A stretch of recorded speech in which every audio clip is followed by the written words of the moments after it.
नमस्कार मंडळी. कधी असा विचार मनात आलाय का की एकच शब्द वेगवेगळ्या वाक्यांमध्ये चक्क पूर्णपणे वेगळा अर्थ कसा काय देऊ शकतो? हे ना भाषेचं एक मोठं आणि मजेशीर कोडं आहे. चला तर मग आज आपण तेच सोडूया. हे बघा, एकदम साधं सरळ वाक्य. मी आज मोठा दगड पाहिला. यात दगड म्हणजे काय? तर एक खडक, बरोबर? यात दुसरं काहीच नाहीये. अगदी सरळ अर्थ आहे. आता बघा गंमत.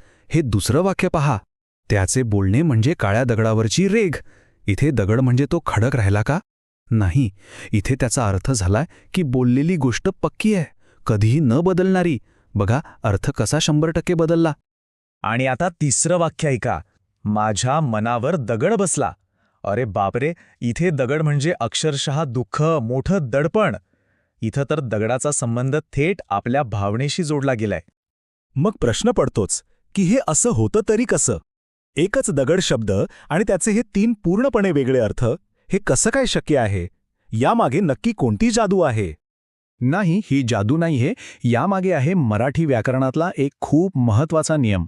खरं तर प्रत्येक शब्दात एक शक्ती दडलेली असते, जी त्याला वेगवेगळ्या परिस्थितींमध्ये वेगवेगळा अर्थ देते.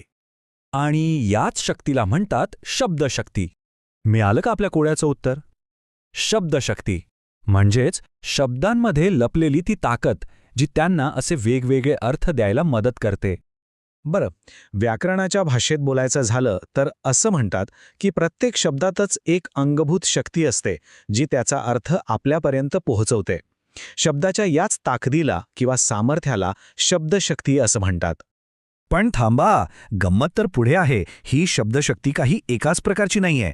नाही, तिचे आहेत एकूण 3 मुख्य प्रकार. आणि हो, ह्याच 3 प्रकारांमुळे आपल्याला त्या दगड शब्दाचे 3 वेगवेगळे अर्थ कळले होते. हे 3 प्रकार म्हणजे अभिधा, लक्षणा आणि व्यंजना. चला आता एक एक करून यांना नीट समजून घेऊया. आणि हो, आपल्या त्या दगडच्या उदाहरणांशी पण जोडून बघूया की कुठे कोणती शक्ती काम करत होती. तर पहिला प्रकार अभिधा. ही ना शब्दाची सगळ्यात सरळ, सगळ्यात सोपी शक्ती आहे. म्हणजे बघा, एखादा शब्द ऐकल्यावर त्याचा जो पहिला एकदम डायरेक्ट सगळ्यांना माहिती असलेला अर्थ मनात येतो ना, तो येतो या अभिधा शक्तीमुळेच. म्हणजे अभिधा ही शब्दाची एकदम बेसिक, मूलभूत शक्ती झाली. आपण डिक्शनरीमध्ये जो अर्थ बघतो ना, तो सरळसोट अर्थ याच शक्तीमुळे आपल्याला कळतो. आणि ह्या थेट अर्थाला व्याकरणात एक छान नाव आहे, वाच्यार्थ. आता आठवतंय आपलं पहिलं उदाहरण?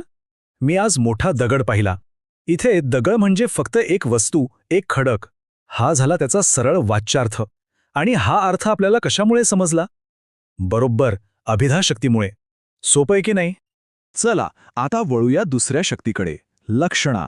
आता इथे थोडी गंमत आहे. कधीकधी काय होतं, शब्दाचा तो सरळ अर्थ वाक्यात फिट बसत नाही. मग आपल्याला आजूबाजूच्या संदर्भावरून एक दुसरा जुळणारा अर्थ घ्यावा लागतो. हीच शक्ती म्हणजे लक्षणा. म्हणजे बघा, लक्षणा शक्ती तेव्हाच पिक्चरमध्ये येते जेव्हा तो सरळ अर्थ म्हणजे आपला वाच्यार्थ तिथे काही कामाचा नसतो.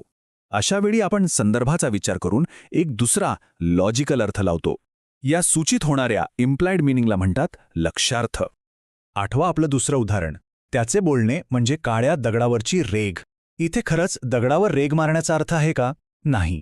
तो सरळ अर्थ इथे लागत नाही. पण त्यातून कधीही न बदलणारे हा अर्थ सूचित होतोय. हाच आहे लक्षार्थ. आणि हे शक्य झालं लक्षणा शक्तीमुळे. आणि आता तिसरी आणि सगळ्यात भारी, सगळ्यात सूक्ष्म शक्ती, व्यंजना. ही शक्ती तर सरळ अर्थ आणि लाक्षणिक अर्थ या दोन्हींच्याही पलीकडे जाते आणि एक वेगळाच, एकदम खोल, भावपूर्ण, सूचित अर्थ व्यक्त करते. व्यंजना शक्तीमुळे जो हा तिसरा सजेस्टेड मिनिंग मिळतो त्याला म्हणतात व्यंग्यार्थ. आणि यातली सगळ्यात भारी गोष्ट काय माहितीये? हा अर्थ येताना आधीचे दोन्ही अर्थ म्हणजे वाच्यार्थ आणि लक्षार्थ बाजूला सारले जात नाहीत. उलट हा व्यंग्यार्थ एक नवीनच भावना किंवा विचार त्यात ॲड करतो आणि भाषेला एक वेगळीच खोली आणि सौंदर्य देतो. आपलं तिसरं उदाहरण आठवा. माझ्या मनावर दगड बसला. इथे दगड बसला याचा अर्थ दुःख किंवा चिंतेचं ओझं. ही एक तीव्र भावना आहे, जी शब्दांतून थेट नाही पण आपल्याला जाणवते, सूचित होते. हाच आहे व्यंग्यार्थ. आणि हे व्यंजना शक्तीचं एकदम परफेक्ट उदाहरण आहे. चला, मला वाटतंय आत्तापर्यंत बऱ्यापैकी कल्पना आली असेल. पण या तिन्ही शक्तींमधला फरक अजून पक्का करण्यासाठी आपण काही नवीन उदाहरणं पाहूया, म्हणजे एकदम क्लिअर होईल. आता या तक्त्याकडे बघा. किती मस्तपणे फरक स्पष्ट होतोय. पहिलं उदाहरण राम. अभिधा शक्तीने त्याचा सरळ अर्थ काय, तर एक राजा. पण घरात राम नाही असं म्हटल्यावर त्याचा अर्थ होतो घरात सुख समाधान नाही. ही झाली लक्षणा. आणि त्याने राम म्हटले या वाक्यातून त्याचा शेवट झाला असं काहीतरी सूचित होतं. ही आहे व्यंजना. तसंच वाट आणि सूर्य या शब्दांचंही आहे. संदर्भ बदलला की अर्थ कसा बदलतो हे इथे अगदी स्पष्ट दिसतंय. बरं, आता मनात प्रश्न येईल की ठीक आहे, हे सगळं व्याकरण समजलं, पण इतकं महत्वाचं का आहे? आपल्याला शब्दशक्तीची गरज तरी काय? अरे, खूप गरज आहे. कारण शब्दशक्ती समजली नाही तर कविता किंवा साहित्यातलं खरं सौंदर्य कधीच कळणार नाही. लेखकाच्या किंवा कवीच्या मनातलं आपल्याला कधीच समजणार नाही.